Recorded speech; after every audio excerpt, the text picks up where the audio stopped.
Olá, bom dia! Quarta-feira, 3 de dezembro, agora são 11 horas e 49 minutos. O Jornal do Almoço está chegando com as principais notícias desta manhã em todo o Rio Grande do Sul. Oi, Cris, bom dia a todos. Que bom ter vocês aqui na nossa companhia nessa hora do almoço. Numa quarta-feira, Cristina, de muita tensão dos colorados. Exatamente, só se fala em Inter. Só se fala em Inter, onde a gente anda, Inter. Vamos chamar a Cacau já nessa abertura do Jornal do Almoço para nos contar aí, Cacau, como é que tá a expectativa, preparativos, aquela coisa toda. Eu imagino que contigo a mesma coisa, né? Onde a gente circule pelos corredores e aí, hoje à noite. Vai cair? Essa é a pergunta, né? Bom dia, Léo, Cris, quem tá em casa. Pois é, a gente vai falar sobre isso, a gente vai falar da noite colorada, que vai ser de esperança por uma vitória contra o São Paulo e de secação contra outros times que também brigam para escapar da Série B. A gente vai falar sobre isso e também sobre a derrota que deixa o Grêmio mais longe da vaga na Libertadores. Despedida da Arena com um revés. É daqui a pouquinho, tá? Tá certo, Cacau, a gente te espera. Gente, o calor voltou. Hoje o Juliano Castro não tá na praia, mas tá sim no lugar aqui da região metropolitana que também dá para aproveitar muito num dia quente como hoje, não é mesmo, Juliano? Olha que linda essa paisagem! Lindo demais, estou debaixo de uma árvore que é elegante demais, até no nome, Flamboyant, o nome, uma árvore dessa época. A gente vai falar mais sobre os florescimentos desse período de dezembro, janeiro, fevereiro e também a previsão do tempo para você. O calorão tá voltando pro Rio Grande do Sul, tá bem? Pode chegar perto dos 40 graus já ainda durante essa semana, mas hoje passa com facilidade dos 35. Conto para você quais são essas cidades logo mais. Enquanto isso, Cristina e Léo fiquem com a beleza do Flamboyant. Tá bonita demais essa árvore aí. Até mais então, Juliano. Valeu. E a polícia aguarda o laudo da perícia para entender as causas de mais um acidente na alça de acesso da BR-448 para Freeway, na entrada da capital. Desta vez, o caminhão carregado de ração pegou fogo e o motorista morreu. É lei. Quem tem mais de 60 anos tem que ter um lugar digno para morar. Mas, na prática, não é bem assim. Só numa cidade da região metropolitana, 8 lares de idosos foram interditados esse ano. No JA de hoje, nós queremos falar sobre quem fiscaliza essas casas e os cuidados que as famílias devem ter. E ainda a história incrível que levou o som de instrumentos raros para uma sinfonia à beira dos cânions dos Aparados da Serra.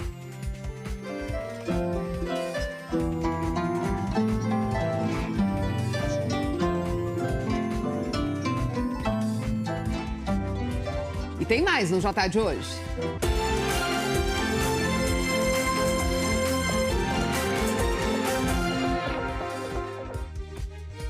Moradores estão sem luz e geradores se acumulam nas calçadas. O que está acontecendo com a energia elétrica do centro de Porto Alegre? A gente veio descobrir. E o Vitor Rosa também acompanha esse assunto em outra cidade. Aqui em Viamão, há uma semana, a central de polícia está sem luz. 50 policiais e 4 delegacias foram deslocados. Nós também viemos acompanhar. E ainda, ao vivo da capital, vamos falar sobre um programa que promete investir 20 milhões de reais na reforma de unidades de triagem de resíduos e formação de recicladores. Fique com a gente, o Jornal do Almoço está começando.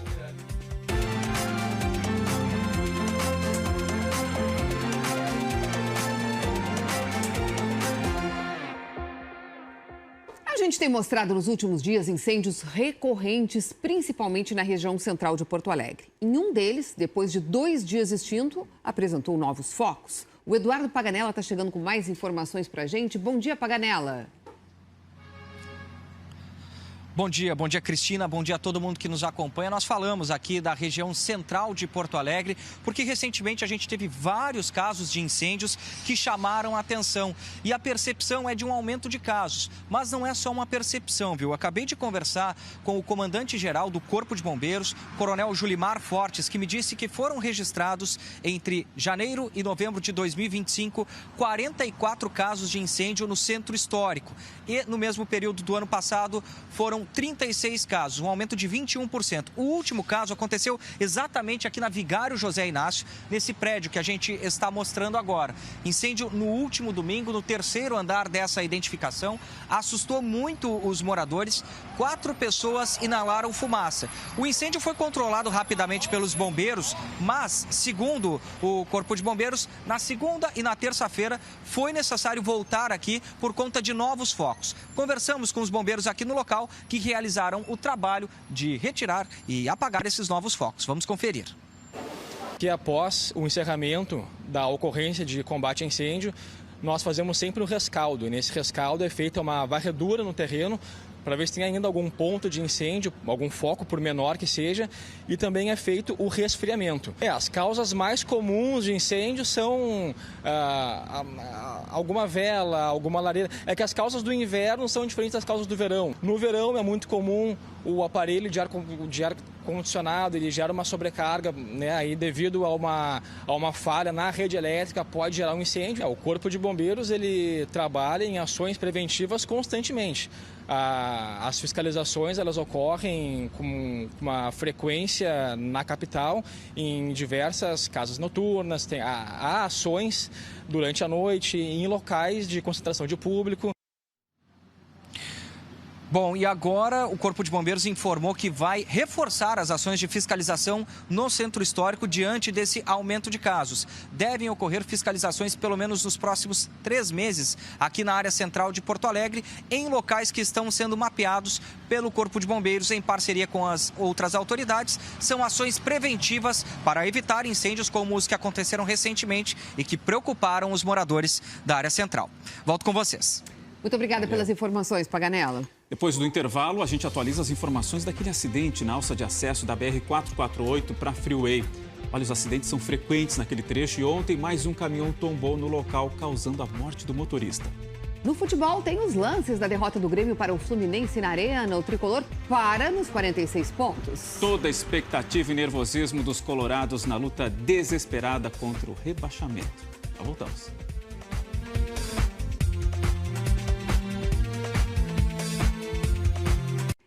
O Jornal do Almoço está de volta para contar que a Polícia Civil está investigando o que causou mais um acidente na alça de acesso da BR-448, próximo à Arena do Grêmio.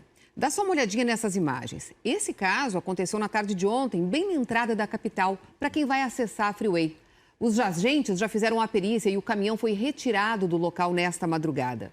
A vítima era um caminhoneiro que morreu depois que o veículo carregado com ração tombou e pegou fogo.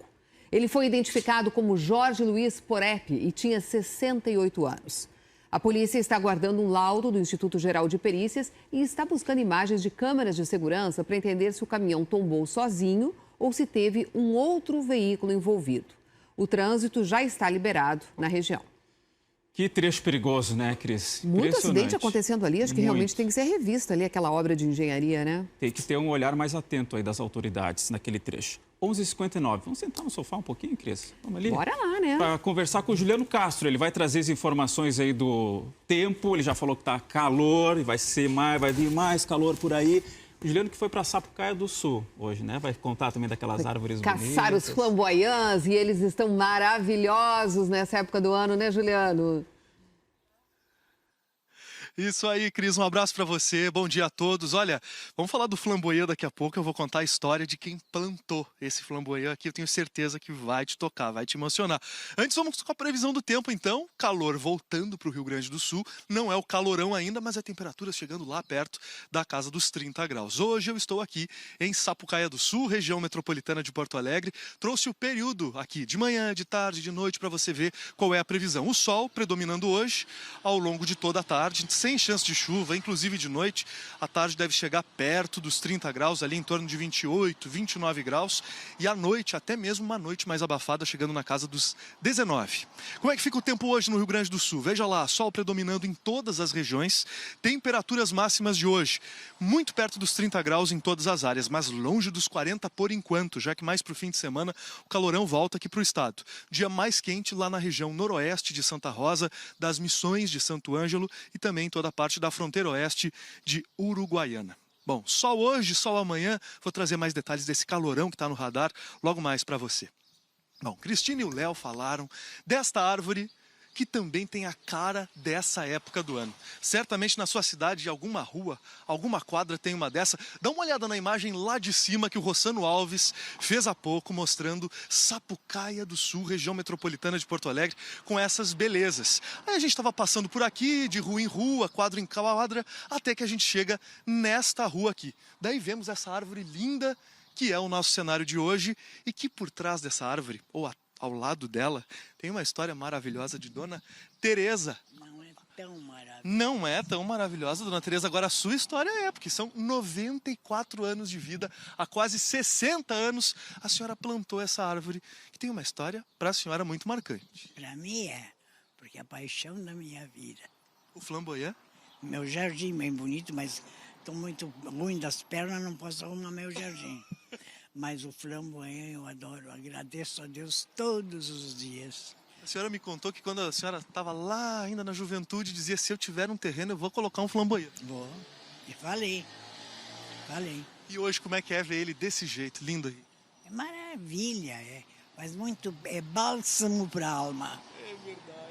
Que lindo, e a sua história certamente está sendo bálsamo para a alma de todos os gaúchos. Continue conosco, Dona Teresa, por favor, logo mais voltamos ao vivo no Jornal do Almoço, contando um pouco mais da sua história e falando um pouco mais de flamboyant. Até já, Cristina e Léo. Até já. Até já, legal, que hein? querida, né? Olha só. Beijo para Dona Teresa. 94 anos, que vitalidade. Poesia ao vivo no Jornal do Almoço. É isso. Bom, gente, agora vamos falar de futebol, porque tem hoje um jogo nervoso demais para os colorados, Cacau. E o Grêmio ontem não foi nada bem, né? Pois é, Cris, Léo, quem tá em casa, olha só, a gente vai começar falando do Grêmio, né, que perdeu e ficou mais longe da Libertadores. Já já a gente vai falar mais, detalhar esses gols e detalhar esse jogo, derrota por 2-1 para o Fluminense. Mas antes, é o que todo mundo está querendo saber, que o Léo falou, né? Que a gente vai nos corredores, todo mundo pergunta, vai cair, vai ficar, o que vai acontecer? Quem está na cola do Internacional nessa luta contra o rebaixamento é a nossa Milena Acosta, tá em Santos, porque o jogo é hoje, 8 horas da noite, contra o São Paulo, na Vila Belmiro. E não é lá no Morumbi, né, na casa do São Paulo, mas é na casa do Santos. E aí, boa tarde pra ti. Quais as notícias desse Colorado? Dá uma esperança aí pro torcedor. Por favor. Vamos nessa, Cacau. Boa tarde para ti, boa tarde para o Léo, para a Cris, para todo mundo que está nos acompanhando. Estou em Santos, mas não estranhem muito o cenário, tá? Porque eu estou aqui na entrada do hotel onde o Inter está hospedado, a delegação colorada que chegou aqui em Santos há cerca de 30 minutos atrás. Estava bem concentrada em São Paulo, quando ainda chegou na segunda-feira. Chegou a fazer um treino antes da partida de logo mais, pensando nessa concentração aí importante para o jogo de logo mais. Só para relembrar mesmo que esse jogo vai ser na Vila Belmiro. O São Paulo disse que o Morumbi não tinha condições de receber a partida por conta do estado do gramado e por conta de shows que tiveram lá no Morumbi, então a partida veio aqui para a Vila. Bom, mas agora falando do Inter, esse vai ser o primeiro e penúltimo compromisso do Abel Braga comandando a equipe para tentar evitar que o time saia aí dessa zona de rebaixamento. Tem esse jogo de logo mais e depois o próximo no domingo contra o Bragantino no Beira-Rio. E a situação é o seguinte, o Inter é o primeiro colocado da zona de rebaixamento e só depende de si para sair dela. Para isso, precisa vencer hoje e também vencer no domingo contra o Bragantino. Claro que fica aquela esperança, aquela expectativa para que isso aconteça, mas caso não aconteça, aí vai ter que pensar em resultados paralelos e de outros times que também estão lutando aí para sair dessa zona de rebaixamento, como Ceará, Fortaleza e Santos. Ceará, Vitória, Santos e Fortaleza. São mais times aí pela frente. Só pra gente encerrar para falar sobre esse time que o Abel deve colocar em campo, deve ser um sistema ali com 3 zagueiros, 6 jogadores no meio campo, um atacante, o Vitinho lá na frente, e aí com isso Rafael Borré ficaria no banco de reservas. Não sei se dei boas notícias pro Léo, então é isso, mas volto no Globo Esporte, tá? Beijo pra vocês. Pro Léo e pra Cris aqui também, ó. Não tô Até só daqui eu a sozinho pouco, nesse os dois estão ali, roendo a unha, dá pra dizer. Acho que todo o Colorado tá meio que isso, né? Roendo as unhas. Até daqui a pouco o Vilmi trazendo mais detalhes pra gente. Mas vocês viram ali que a Milena, ela falou de secar outros times. Um deles é o Santos, que joga contra o Juventude hoje. O Ju já está rebaixado, mas torcedores do Ju, aliás, estão sugerindo que o time facilite para o Santos para prejudicar o Inter. Uma brincadeira nessa rivalidade. Daqui a pouquinho no GE a gente vai explicar para vocês, jogo a jogo, quem o Inter precisa secar, além de, claro, fazer o trabalho de hoje em campo, né? Vou ligar para o Marco Matos, torcedor do Juventude, pois é. e pedir para ele fazer uma intervenção nessa brincadeira aí que não tem sentido. Não tem sentido, né, Alô, gente? Marco Pera aí Matos. um pouquinho. Vamos torcer pelos conterrâneos, né? Cacau, e a gente tem também o jogo do Grêmio, né? O Grêmio que estava se despedindo lá da Arena nessa temporada, mas não deu, perdeu e com 2 gols do Soteldo ainda. Hein? Pois então, a lei do ex, ela brilhou forte ontem na Arena, né? O Grêmio queria fechar o ano com uma vitória na Arena, mas perdeu para o Flu e fica assim mais difícil de chegar à Libertadores. O time carioca abriu o placar com o Soteldo. Vocês lembram dele, né? O último gol que esse cara aí tinha feito tinha sido justamente quando jogava aqui no Grêmio no ano passado. O VAR revisou o lance e entendeu que foi tudo legal na origem da jogada. Essa foi a imagem aí que a gente viu ontem na TV. Não é das mais claras, o Grêmio reclamou bastante do impedimento. Depois, teve o gol do André Henrique no último lance do primeiro tempo, que seria o empate. Mas aí o VAR pegou o impedimento nessa jogada, não valeu. No segundo tempo, uma linda jogada do ataque do Fluminense, de pé em pé, e o Soteldo fez o segundo do jogo, o segundo dele, botando o Fluminense, deixando o Fluminense na frente, né? E o Grêmio descontou com o André Henrique. A gente está vendo de novo o gol aí do Soteldo, esse foi o segundo. E aí o gol que valeu do André Henrique no finalzinho do jogo para deixar o gol de honra 2-1 para o Fluminense. O Grêmio segue em 10º lugar e não depende mais só dele para terminar o Brasileirão em 8º. Posição que pode levar a uma vaga à Libertadores. A última rodada tricolor é domingo contra o já rebaixado Sport fora de casa. Pedro Ernesto tá com a gente. Me fala, Pedro, sobre essa derrota do Grêmio. E será que o torcedor colorado pode ter esperança para hoje, Pedro? Boa tarde para você. Boa tarde, Cacau. Boa tarde para todos. Primeiro, a derrota do Grêmio foi melancólica. Sabe por quê? Porque nada aconteceu de bom para o Grêmio neste ano, a não ser escapar do rebaixamento. A grande notícia do ano foi a compra da Arena, através do tio do Pão, né? Que entregou para o Grêmio a administração do estádio e a certeza de que o estádio pertence ao Grêmio. Foi a única coisa boa, no mais o futebol do Grêmio não agradou. E ontem perdeu para um time que é melhor, né? Até teve situação para empatar, não conseguiu. E o torcedor ficou frustrado porque, puxa, vai fazer o quê, né? O Grêmio perdeu, está livre do rebaixamento, mas é claro que o torcedor quer muito mais e espera que no ano que vem as coisas aconteçam mais favoravelmente. Com relação ao Internacional, o São Paulo tomou 6 no último jogo, o Grêmio tomou 5. Então, eles são, assim, digamos, muito próximos um do outro quanto à falta de qualidade. Agora, é outro jogo, é outro momento, é outra circunstância e tem o Abel. O Abel pode fazer diferença. Como? Técnica e taticamente? Não tem tempo.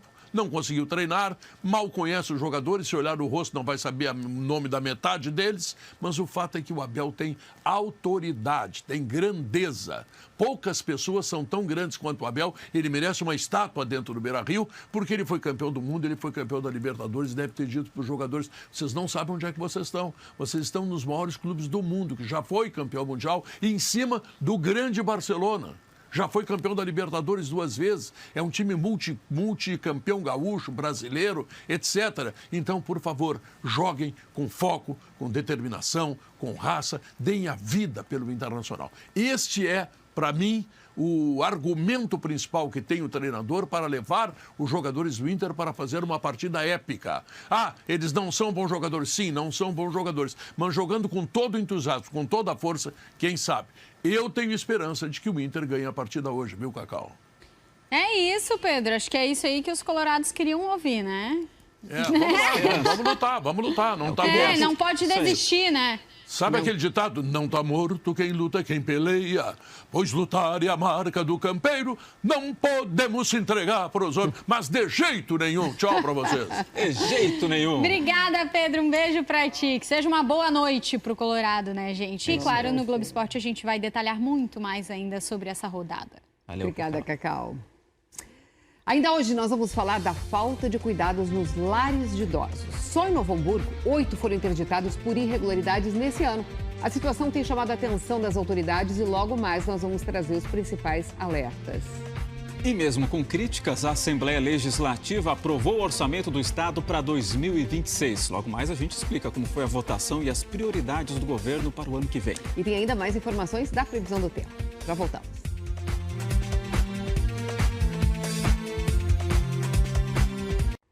Foi lançado há pouco um programa que tem como foco transformar a realidade de catadores e pessoas que vivem em situação de rua. Jefferson Ajeitos está chegando agora com as informações para a gente. Oi, Jefferson, boa tarde.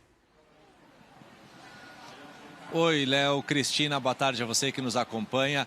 Esse programa é para trabalhadores que estão em associações e cooperativas e também para os catadores autônomos, são os que ficam recolhendo resíduos nas ruas de Porto Alegre. Acompanha comigo na tela do JA o que foi anunciado há pouco pela Prefeitura de Porto Alegre.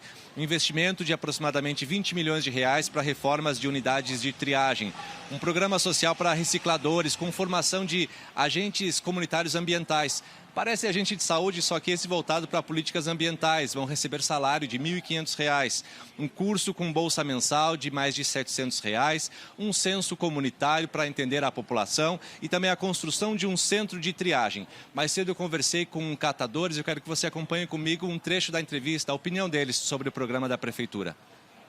Isso também é uma baita iniciativa, porque tem muitos catadores e catadoras, né, autônomos, né, que se eles forem usarem para essa questão, seria muito importante, porque os que mais entendem são eles, né, são a nossa categoria de catadores, que mais entende da natureza, da ambiental, simplesmente aos catadores. Que vai ajudar muito, vai fortalecer muito a categoria dos catadores. Um passo inicial para muitos projetos bons que vai nos beneficiar. E para isso, hoje a gente está aqui para agradecer e também lembrar, né, que os carrinheiros, as pessoas que trabalham com carrinho são os profissionais. Tem a questão dos autônomos, que hoje a gente está aqui também representando os autônomos, que a gente precisa de um investimento maior na área dos carrinheiros e autônomos que trabalham nas ruas também. A gente acredita que podemos mais, hein? O anúncio do programa foi feito pelo prefeito Sebastião Melo e a equipe. O prefeito está aqui com a gente agora. Por que esse programa nesse momento? Prefeito, boa tarde. Olha, Jefferson e telespectadores, né? Esta é uma janela de oportunidade para esses trabalhadores que no seu dia a dia recolhem os resíduos sólidos da cidade. Eu sou autor desta lei lá em 2008 que enfrentava a questão dos carroceiros e carrinheiros. E acho que dos carroceiros nós enfrentamos bem e dos carrinheiros não. Começamos com pandemia, terminando com enchente e agora no final deste ano nós estamos lançando um programa robusto que envolve os financiamentos internacionais para qualificação, aumento das unidades, né, de triagem da nossa cidade, bolsa para aqueles que quiserem, cursos, né, os agentes, né, ambientais também. Então, é um conjunto de medidas que visa dar dignidade a essas pessoas. Então, nós vamos trabalhar muito para colocar em prática esse processo que vem sendo trabalhado há bastante tempo, né, e que eu tenho, né, para mim, um dos programas mais importantes, que é gerar oportunidade para os que mais precisam. O prefeito fala de uma lei que é de 2008, uma lei de Porto Alegre que prevê o encerramento das atividades com carrinheiros nas ruas da capital. O prazo final que está previsto na lei é 31 de dezembro desse ano. Seria o prazo final, o senhor acaba de anunciar que vai pedir a prorrogação. Como é que vai funcionar? Jeff, na verdade, esta lei ela deu um prazo de 8 anos, era de 2008 até 2016. Ela vem sempre prorrogada ano a ano, por quê? Porque as políticas públicas não chegaram até então. Então eu sou um prefeito que eu acho que a cidade precisa ter regras de convivência, separar lixo, colocar no lugar certo, destino certo, mas existe a profissão dos carrinheiros, eu reconheço isso. Então nós temos que dar uma organização na cidade. Então eu, enquanto lanço o programa, eu não posso fechar a porta. Então eu vou pedir prorrogação da lei, porque nós estamos propondo uma política pública que começa com um programa piloto, que vai ampliar com o financiamento, e é claro que eu não posso, então, deixar de reduzir a lei, ou seja, eu tenho que prorrogar a lei, eu vou fazer essa proposição ao líder do governo ainda hoje. Muito obrigado, prefeito Sebastião Melo, obrigado pelas informações, bom trabalho para o senhor e para a equipe. Então é uma novidade ao vivo no JA, não deve ser até 31 de dezembro o prazo final, a prefeitura vai pedir a prorrogação da lei. Léo? Valeu, obrigado, Jefferson. Gente, nós temos falado muito aqui no JA sobre o desmonte das nossas ferrovias. A malha ferroviária gaúcha, que já teve quase 4.000 quilômetros, hoje tem menos de 1.000. Esse assunto está sendo discutido hoje na reunião Tá na Mesa da Federação e a Giane Guerra está por lá acompanhando. Giane, boa tarde para você. Quem participa dessa reunião, o que está sendo levantado aí sobre esse assunto, Giane? Oi, Cris. Olha só, Tá na Mesa da Federação vai começar daqui a pouquinho e, aliás, a entidade abraçou essa bandeira, este assunto importante para a economia do Rio Grande do Sul, assim como nós. O presidente Rodrigo Costa está bastante insatisfeito com o contrato com a concessionária, com a forma como ele está posto. Disse, inclusive, que este contrato trata o usuário das ferrovias como um refém, não como um cliente. E isso toca muito o setor empresarial.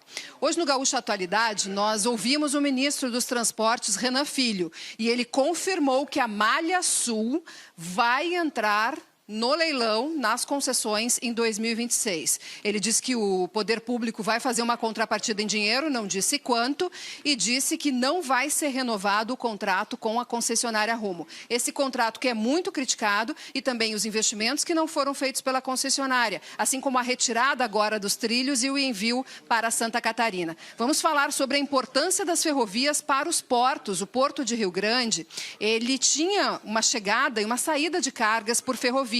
E isso não acontece mais. Quem vai nos contar um pouquinho sobre isso é Paulo Bertinetti, que é do terminal de containers de Rio Grande. Não tem mais nada que chega no porto via ferrovia hoje? Em container, não. Desde 2016, quando a Rumo assumiu a concessão, ela levou todos os ativos que eram utilizados para container. A gente tinha um acordo com a Brado, inclusive o acesso foi nós que fizemos, para dentro de uma área alfandegada, então ligada à Receita Federal, com todos os investimentos necessários, e ela simplesmente foi embora sem dar nenhuma notícia anterior. E para que possamos mostrar para os nossos telespectadores a relevância que teria, a importância, a mudança econômica que teria, qual seria o impacto de ter uma ferrovia que funcionasse ligando o Porto de Rio Grande a outros locais do estado, assim como nós temos em vários outros países desenvolvidos? É um modal extremamente importante, porque ele acessa regiões que muitas vezes o caminhão não vai. Tem menos emissões no transporte da carga. Emissões de gases, ou seja, impacto ambiental. Exatamente, o impacto é menor. Tu tem um volume de carga chegando junto do mesmo cliente, não? Então, a carga produzida... Não? O custo é menor também. Não é só a commodity, mas a carga produzida na indústria tem uma redução de custo, porque o modal é mais barato que o rodoviário. Sim. Se torna mais competitivo. Tá certo, Paulo Bertinetti. Bom, seguimos acompanhando esse assunto das ferrovias, porque o objetivo é apresentar às empresas a proposta de concessão ao longo de 2026. Obrigada, Giane. A seguir, a nossa equipe foi conferir a situação dos moradores do centro de Porto Alegre que enfrentam um problema constante de falta de luz. Alguns estão recorrendo a geradores que são bancados pela própria CE. Nós já voltamos. A gente fala agora sobre a falta de luz no centro de Porto Alegre. Desde segunda noite, moradores e comerciantes de 9 ruas estão sem energia por causa de uma falha na rede subterrânea. O Pietro Oliveira acompanhou esses impactos e vai mostrar agora pra gente. A cena se repete em algumas das principais ruas do centro. Geradores nas calçadas garantindo a energia dos prédios. Pelo menos 9 edifícios estão sem o fornecimento. O do Guilherme, na Praça Conde de Porto Alegre, é um deles. Ele está há mais de 2 dias sem luz. Faltou segunda-feira às 15 horas, tá? E desde então a gente ficou sem luz até ontem, que eles vieram com esse gerador, porque a luz da rede ainda não tem, tá? Eles vieram com esse gerador e eles colocaram. Os geradores foram instalados pela CE Equatorial, até que o problema na rede subterrânea que abastece a região seja resolvido. O serviço não está bom. A gente sofre repentinamente com essas quedas. E não é queda de 1 a 2 horas, é queda de 20, 30, 40 horas. Já chegou a ficar sem luz aqui no prédio. O gerador soluciona, mas é um tapa-buraco, né? A gente precisa de uma solução efetiva. Na Avenida Borges de Medeiros, a situação é a mesma. A dona Roberta teve que colocar fora todos os alimentos da geladeira. Foi arroz, feijão, lentilha, mamão, manteiga. Quer dizer, foram N coisas que eu tive que tirar da geladeira põe prejuízo nisso para quem recebe um salário mínimo como eu. Impacto também no comércio. Agora são 7 horas da manhã e a porta da padaria ainda está fechada. Geralmente, nesse horário, era para ter uma fila de gente por aqui. Só que sem luz durante a noite, a produção atrasou. Com prateleiras vazias, os pães e as cucas tiveram que vir de outra loja. O pessoal não consegue trabalhar, a gente acaba produzindo em outras lojas, tendo que trazer a produção para cá. Traz bastante transtorno para os nossos clientes também. Na última semana tivemos uma queda também durante o dia, durante a manhã. Ficamos praticamente a manhã toda sem energia, atendendo com luz de emergência e, enfim, impactando também. O Eduardo tem 3 padarias no centro. Só nesta unidade, o movimento médio é de 400 pessoas por dia. Vendas na segunda-feira 30% a menos e ontem mais 50% a menos de venda. E hoje também vai impactar? Hoje sim, nosso maior pico de venda é na abertura, no horário de manhã cedo e ainda estamos fechados. A CE Equatorial explicou que o problema atinge uma rede antiga, construída na década de 40 nas ruas Jerônimo Coelho e Andradas. Essa é uma rede que é bastante antiga, que carece de muita modernização e alguns cabos, por efeito de roedores, infiltração, a própria movimentação do solo com as obras que estão sendo feitas no centro, eles têm algum tipo de dano no seu isolamento e esse dano causado ao seu isolamento causa um curto-circuito nessa rede subterrânea e o desligamento da rede. Nossa rede subterrânea ela é composta por aproximadamente 500 quilômetros de rede, dos quais a gente já conseguiu trocar com quase os 100 milhões de reais que a gente investiu 100 quilômetros dessa rede.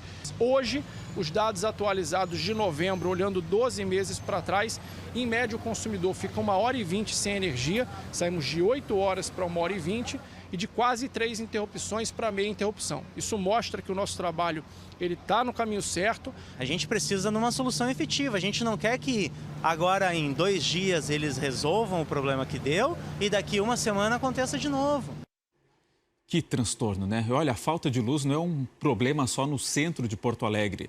A Central de Polícia de Viamão também está há mais de uma semana sem energia. O Vitor Rosa está chegando ao vivo com as informações direto lá de Viamão, vai contar para a gente os prejuízos, o impacto para a população. Hein, Vitor? Boa tarde. Muito boa tarde para você, Léo, e a todos. São vários serviços prejudicados. A Central de Polícia aqui de Viamão abriga a Delegacia de Polícia de Pronto Atendimento, a especializada no atendimento à mulher, a primeira Delegacia de Polícia e também a DRACO, de repressão ao crime organizado. Caminhando um pouquinho por aqui, a gente consegue perceber, eu e o Roberto Rigato, nosso cinegrafista, que está tudo fechado. Na porta foram colocados, inclusive, alguns cartazes avisando que está sem luz. A situação está assim desde o dia 25 de novembro. Foi quando um transformador da CE pegou fogo próximo da delegacia. As chamas acabaram atingindo a fiação do prédio. O Sindicato dos Policiais Civis, a UGIRM Sindicato, diz que a demora para resolver essa situação prejudica o trabalho de cerca de 50 policiais que trabalham nessas 4 delegacias. E, é claro, prejudica também o atendimento à população. O reflexo disso ele incide de várias formas. Uma delas é em relação à própria comunidade viamonense, que fica com muita dificuldade de ter acesso aos serviços que ela usualmente tem. O incidente em si ele pode acontecer em qualquer lugar, nós sabemos disso. Agora, a questão da resolutividade desses problemas, ele é mais um capítulo de uma novela que vem se arrastando e que nós já vimos, por exemplo, no caso do DEIC, no caso da DPPA de Porto Alegre e no próprio Palácio de Polícia. Então nós precisamos de uma agilidade maior por parte do governo do estado em resolver esses problemas que são previsíveis, que eles podem acontecer a qualquer momento. Nós conversamos hoje com o delegado regional da Polícia Civil aqui na região metropolitana, o Anderson Speer. E ele deu um prazo para que esse problema esteja resolvido. O que aconteceu, na verdade, foi uma sobrecarga da rede elétrica da CE. Essa sobrecarga ocasionou a explosão do transformador que fica bem em frente à central. Imediatamente nós pedimos para a polícia abrir um processo para consertar. Esse processo já está em andamento, já foi autorizado o processo de pagamento.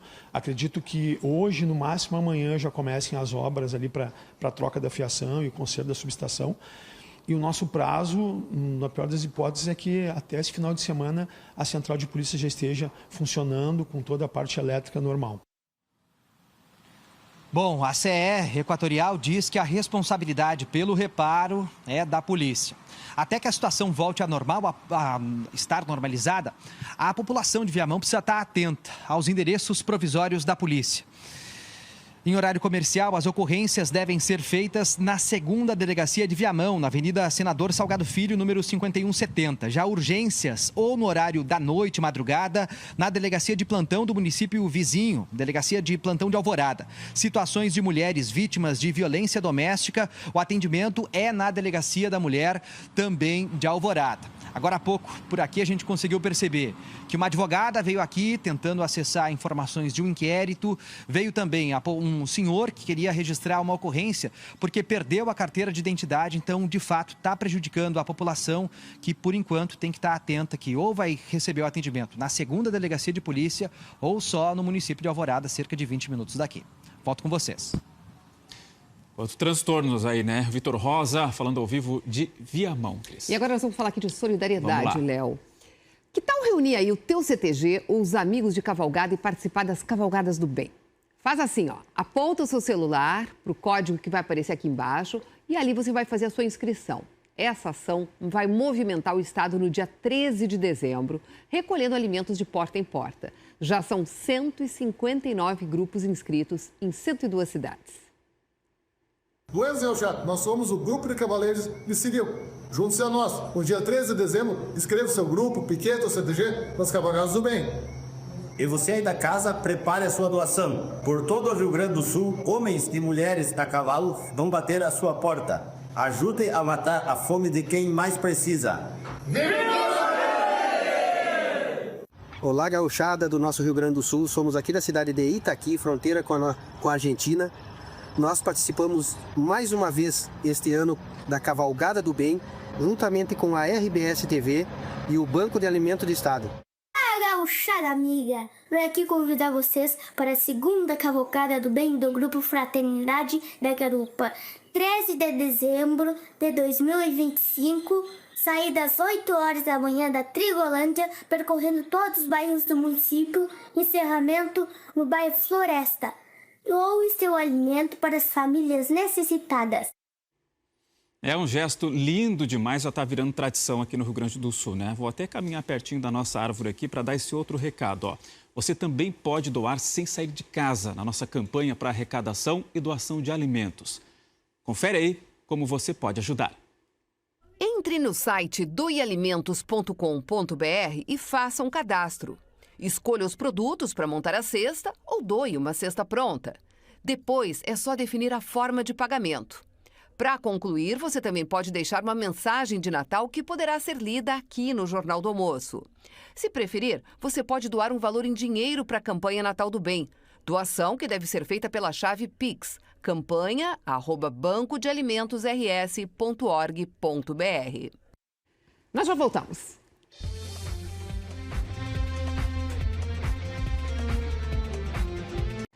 Um agricultor morreu ontem na Serra depois que o trator que ele dirigia tombou num parreiral. Ontem nós falamos aqui no JA sobre os alertas para esse tipo de acidente envolvendo máquinas agrícolas. Acompanhe agora essa e outras notícias do nosso estado.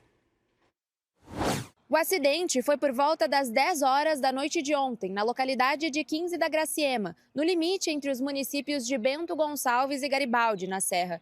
De acordo com informações do Corpo de Bombeiros, Giovanni Antônio Tasca, de 51 anos, dirigia o próprio trator em uma área de parreiral, quando perdeu o controle da direção do veículo durante a descida. Com isso, o trator capotou e a vítima morreu no local. Os moradores de Erechim, afetados pelo temporal de granizo no dia 23, agora têm direito ao saque FGTS Calamidade. O pedido pode ser feito via aplicativo da Caixa até dia 24 de fevereiro, sem a necessidade de ir até uma agência. 10 dias depois do temporal, segue a reconstrução da cidade. Mais de 44 mil telhas foram distribuídas à população. Diariamente, uma média de 350 pessoas retiram o material no centro de distribuição. O número de feridos por causa do temporal de granizo chega a 412. O número tem aumentado porque alguns moradores estão sofrendo quedas dos telhados durante os concertos. 6 pessoas seguem hospitalizadas. Aqui em São Borja, na fronteira oeste, a concessionária CS Rodovias Mercosul assumiu a concessão da Ponte Internacional da Integração que liga Brasil à Argentina. A principal mudança com um novo comando é a redução de 94% no valor da tarifa para a travessia entre os dois países. Até então, o valor era de R$ 95,00 e agora passa para R$ 4,90 para carros de passeio. Já para ônibus, o valor será de R$ 14,00. O contrato ainda prevê investimentos de 99 milhões de dólares para a instalação de um novo sistema de iluminação, recuperação do pavimento, construção de um pátio para a parada de caminhões e melhoria dos acessos rodoviários. Cerca de 23% dos produtos escoados entre Brasil e Argentina passa pela ponte entre São Borja e Santo Tomé. Bagé cedia pela primeira vez o encontro de bispos do Rio Grande do Sul. Entre a programação, uma missa presidida pelo cardeal Dom Jaime levou fiéis à Catedral de São Sebastião na noite desta terça-feira. Dom Jaime participou neste ano do conclave responsável por eleger o novo Papa. O encontro, realizado anualmente e que reúne 26 bispos, tem como objetivo fortalecer a integração entre as igrejas católicas gaúchas. 8 dos 49 lares de idosos de Novo Hamburgo foram interditados desde maio. Isso corresponde a 16% dos espaços desse tipo na cidade. Nos locais, as autoridades têm encontrado de tudo, até falta de luz e de água. Falta de alvará sanitário, alimentos estragados, remédios vencidos e até sem prescrição médica. Essas são algumas das irregularidades encontradas nos 8 lares de idosos interditados em Novo Hamburgo desde maio deste ano. Quando se está se falando de idosos, uma intoxicação alimentar pode ser muito grave, então é uma das nossas maiores preocupações, que os alimentos estejam armazenados corretamente, com data de validade, em condições adequadas de higiene. As fiscalizações são feitas pela Vigilância em Saúde, pelo Conselho Municipal do Idoso e o Ministério Público. A interdição mais recente foi em 18 de novembro, no centro da cidade. Mesmo sem alvará sanitário, o espaço alimentava os 11 moradores.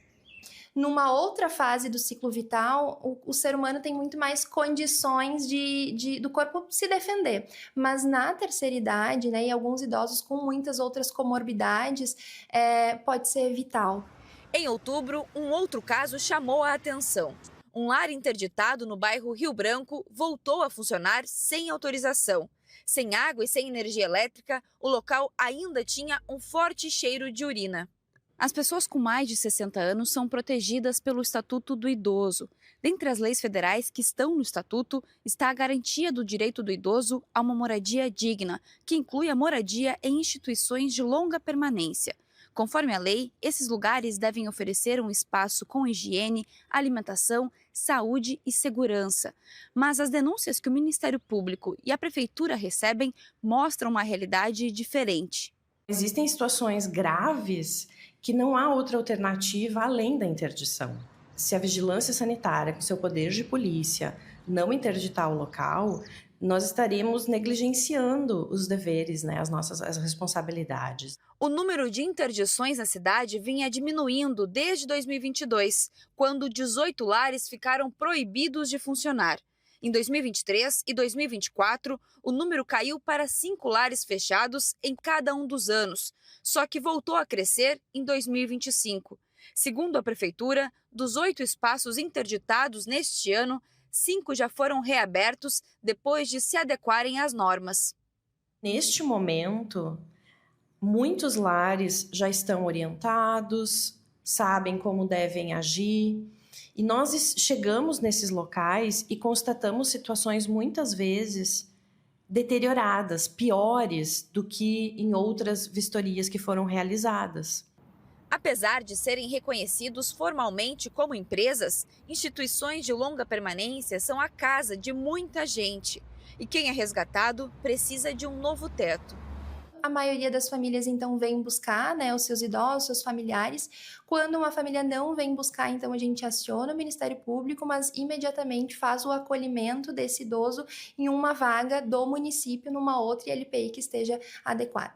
A orientação é que os familiares também fiquem de olho e denunciem. É muito importante que as famílias visitem com regularidade os seus idosos, de preferência em dias e horários diferentes, e que percebam se o seu idoso está bem nutrido, se ele está com a higiene em dia.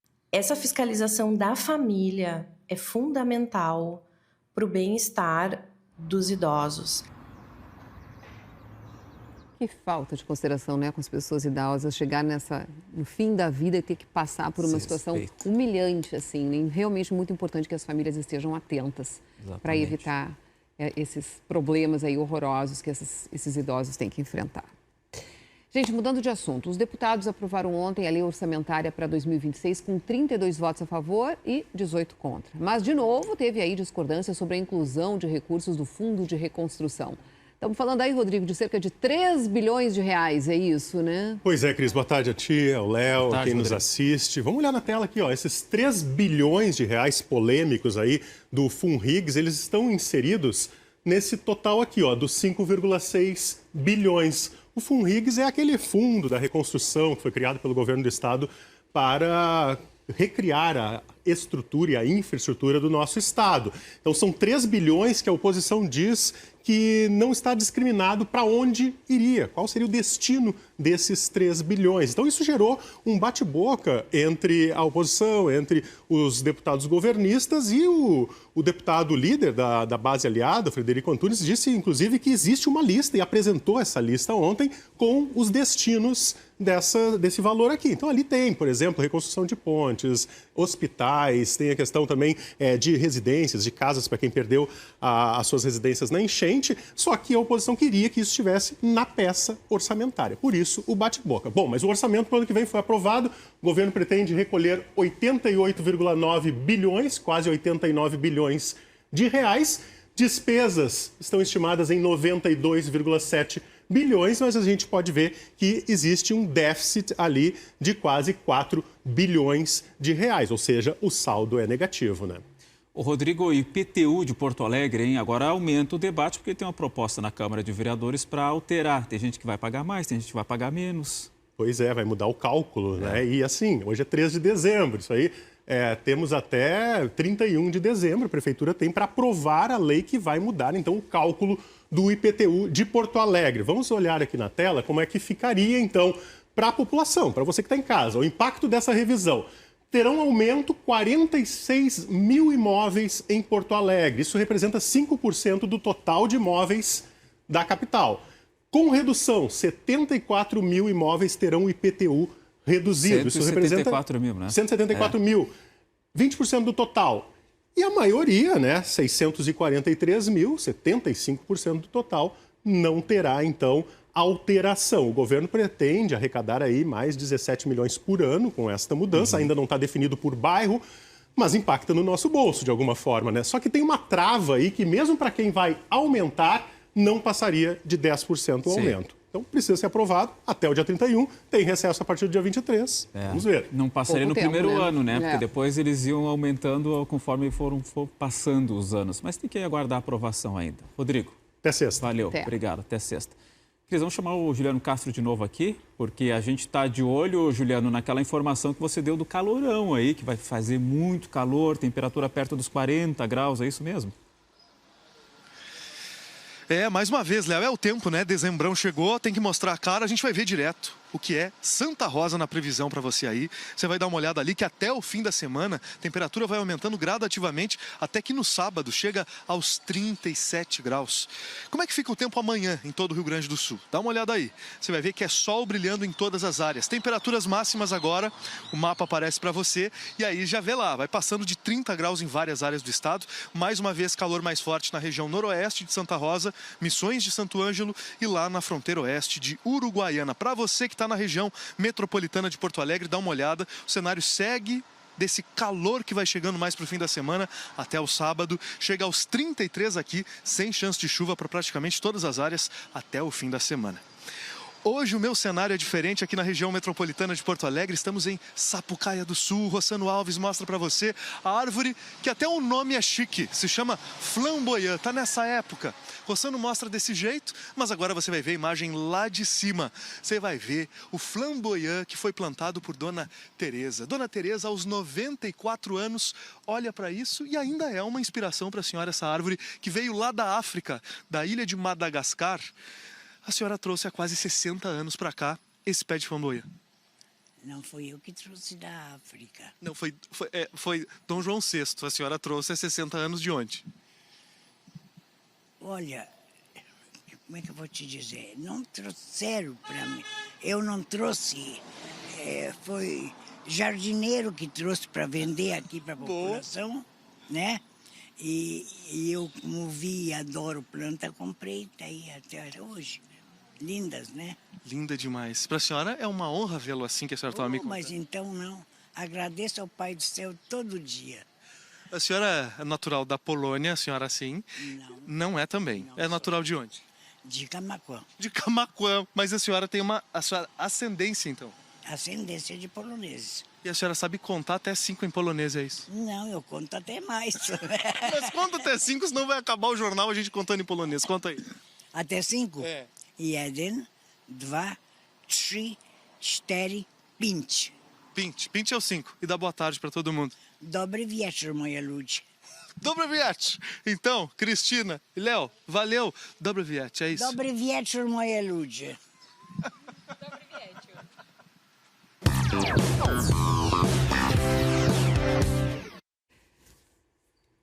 Quarta-feira, dia que a gente fala de cultura aqui no nosso Jornal do Almoço, e a Isabel Ferrari já está chegando aqui para nos contar que a Fundação Teatro São Pedro está com um novo presidente. Bel, seja bem-vinda. Obrigada, Cris e Leozinho. Sim, sabe quem? Você já sabe, mas eu vou contar aqui no JA.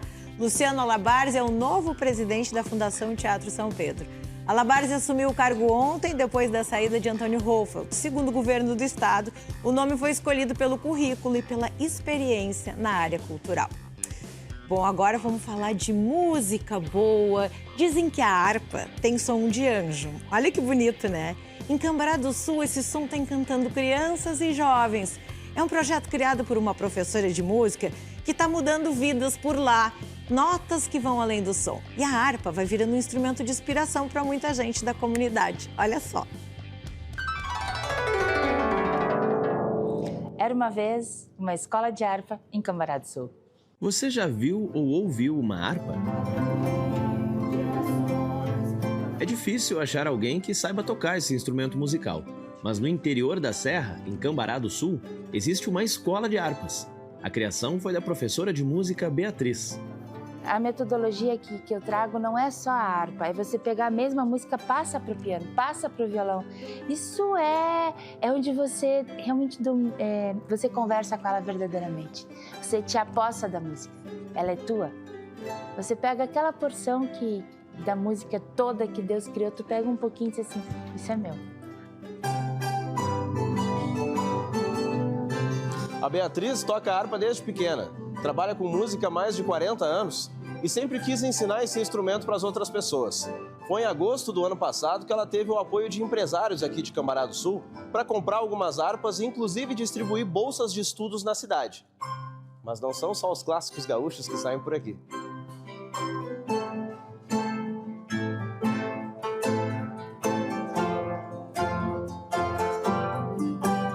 A escola recebe ajuda financeira da comunidade. São pessoas que viram na Beatriz um caminho para levar música e cultura às futuras gerações, como a do Rubem e da Yasmin.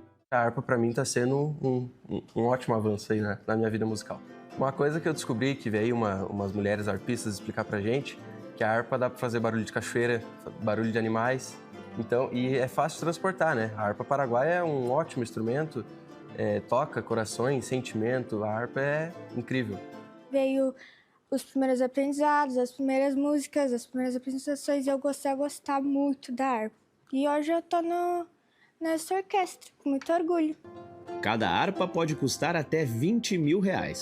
Mas algumas crianças ganharam o instrumento de empresários que apoiam o projeto. E a harpa tem um toque dos anjos, tem um toque celestial que me dá assim, alegria, amor, pureza para tocar nesse instrumento. A Beatriz não imaginava que seria criadora de uma escola de harpas e até organizadora do primeiro Festival Internacional de Harpa da história de Cambará do Sul. O que começou como música no restaurante do marido, hoje é um movimento cultural na cidade. Isso não tem como mensurar, não tem como. Quando a criança ou o jovem, né, descobre a música aqui dentro, quando encontra, sabe, do lado do Dataumi, e junta isso e tira a sua própria melodia, que sai da sua memória, que sai da sua vida, que sai da sua essência, não tem explicação. Isso é mágico, não tem explicação, sabe? É demais, é demais.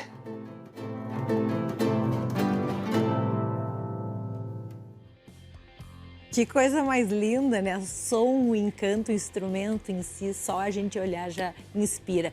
Então vamos para a nossa agenda da semana, sabe por quê? No ritmo natalino, Isabela Fogaça está com uma turnê Shows de Natal pelo estado. O espetáculo junta música, tradição gaúcha e a chegada do Papai Noel. Hoje ela se apresenta em Portão às 8 da noite na Praça do Chafariz.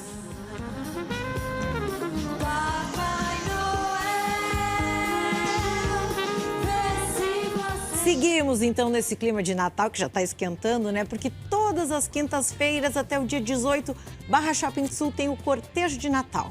O desfile começa às 7 da noite, percorre os corredores e até a Praça Rosa dos Ventos. E a programação é de graça, tem que aproveitar.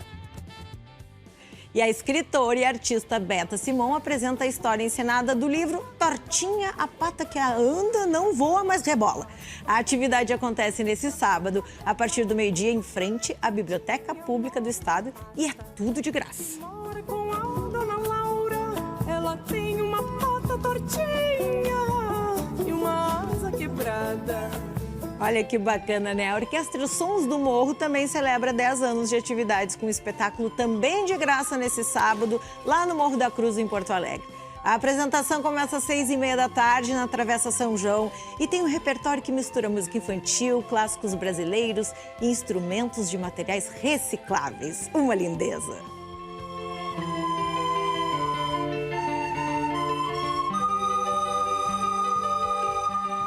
O cantor Christopher Cross volta a Porto Alegre depois de 9 anos. O show acontece amanhã, às 9 da noite, com única apresentação no Auditório Araújo Viana. E neste sábado tem mais uma festa, aniversário do presidente MC Jean Paul. A celebração começa às 11 da noite no MD Hall, em Porto Alegre. Mais convites especiais de atrações para você. Oi, amigos do JA. Aqui quem fala é o cantor e compositor Mad Blush e eu quero convidar todo mundo para o meu show na Fila do Hype, quebrando a regra estabelecida pelo seu influencer. É nessa quinta-feira, 4 de dezembro, às 7h30 da noite, da Sala Carlos Carvalho da Casa de Cultura Mário Quintana, em Porto Alegre. Quero todo mundo lá, hein? Alô, gauchada de Porto Alegre. Convido a todos para um grande jantar baile de integração dos CTGs da Zona Norte. No dia 6, sábado, no CTG Gildo de Freitas, animação do Silvinho Paraná e banda. Nós estamos aqui para fazer um convite. A Orquestra Vila Lobos estreia o seu espetáculo Bataforã, que é o resultado de um projeto de 7 meses com variadas atividades e que o tema dos povos originários brasileiros é o destaque e a nossa inspiração. Nesta quarta-feira, às 20 horas, no Auditório Araújo Viana. Todo dia é dia de falar de acessibilidade para todos na cultura, né?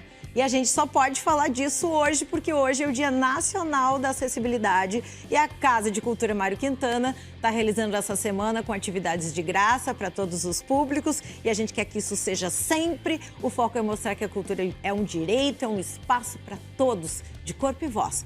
Léo Bartz conta mais pra gente. Boa tarde. Como é que tá rolando de boa aí?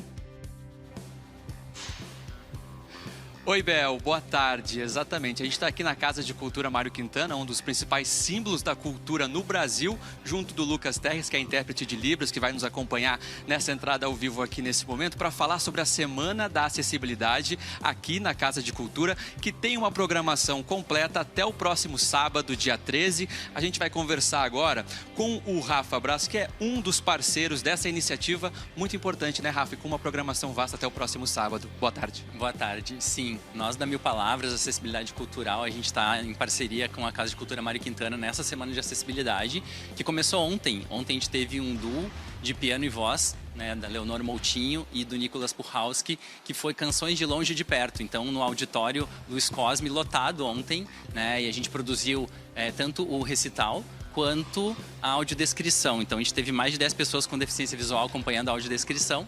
E nosso envolvimento da Mil Palavras aqui com a casa segue na semana que vem. Então, no dia 11, na quinta-feira, a gente vai ter à tarde uma formação, né, voltado para a área da cultura, em acessibilidade atitudinal e cultural, né, para espaços culturais. E aberto, né, ao público, precisa se inscrever. E no sábado, dia 13, que é inclusive o Dia Nacional da Pessoa com Deficiência Visual e Dia do Audiodescritor, a gente vai ter uma visita guiada, porque a gente está aí com, né, um projeto novo que a Casa de Cultura está lançando espaços de exposições de longa duração, como o quarto do Mário Quintana, que vamos inaugurar a audiodescrição que nós produzimos pela Mil Palavras. Então a gente vai ter uma visita guiada nessa tarde do dia 13, né, para o público com deficiência visual e o público em geral que quiser conhecer esses espaços com acessibilidade. Maravilha. Anne, rapidinho para participar, só chegar aqui, tem inscrição, é tudo de graça, né? Umas atividades têm inscrição, outras são gratuitas. Vocês encontram essas informações nas redes sociais da Casa de Cultura. A gente está muito feliz que a casa está somando a Semana Nacional da Acessibilidade. Perfeito. Bel, eu volto com vocês aí do estúdio com essa semana repleta de atividades aqui na Casa de Cultura. Léo, obrigada pra ti. Eu quero dizer que eu pude assistir muitos espetáculos porque meu filho autista pôde levar um abafador. E isso, Cris e Léo, é a chance da gente pertencer. Só assim a gente pode estar, mas a gente precisa estar. É verdade, né? Parabéns. Muito bacana mesmo. Tomara que a gente tenha mais e mais casas fazendo isso, né, Bel? Obrigada. Hoje ficamos por aqui? É isso, Cris. Valeu, até amanhã. 6h38, hoje mais cedo, RBS Notícias, Isso né? aí, RBS Notícias mais cedo, gente. Obrigado pela audiência, viu? Até amanhã. Até amanhã e uma ótima tarde. Tchau.